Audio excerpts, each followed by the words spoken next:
I mean, the problem with advice, financial advice and financial planning is that people don't realise they're getting a sales job.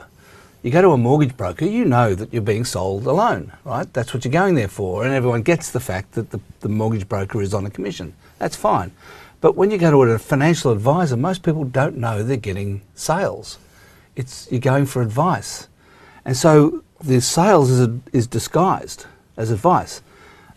That's the problem. It's like going to the doctor, but instead of just getting medical treatment, what you're getting is a doctor who's paid a commission by drug companies to push drugs on you.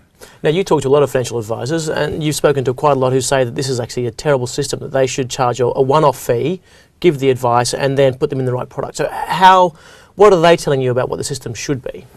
Well, there's three ways to charge for financial advice. One is a commission, which is banned under FOFA, and which in certain circumstances the government is bringing back. Another is to charge a percentage of the money. So if I'm the advisor, you're the client, you give me all your money to look after, and I take 1% of that per year with a little clip each month, right? So that's the thing. The other way to pay is to send you a bill for the money. Trouble is, the financial advice costs a lot of money, right? So if you're getting advice and I'm the advisor, I'm probably going to send you a bill for $5,000. Most people don't want to pay that. They think it's too much. Part of the reason it's too much is because there's so much compliance and so much kind of paperwork around the whole business of advice that it is expensive. And so what advisors mostly mean by fee for service is that 1% clip of your money, because you have to give it to them. But the thing is that financial advice is the only professional industry where they actually get your money to look after. Like accountants and lawyers don't get to do that. Accountants and lawyers have to send you a bill.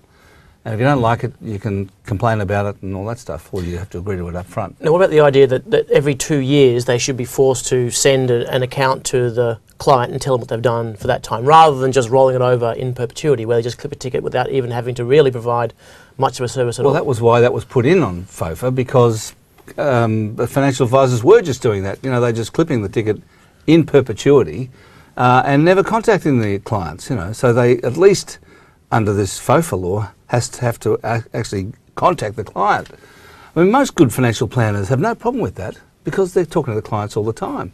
They have a monthly meeting, or even sometimes a weekly meeting, as I've heard some people, depending on how much is going on. They certainly have regular contact with clients. So the idea that, seeing them every 2 years and asking them if they want to continue to be a client, if that's a problem, is ridiculous. Absolutely it is. Alan Kohler, thank you very much. Thanks, Jackson.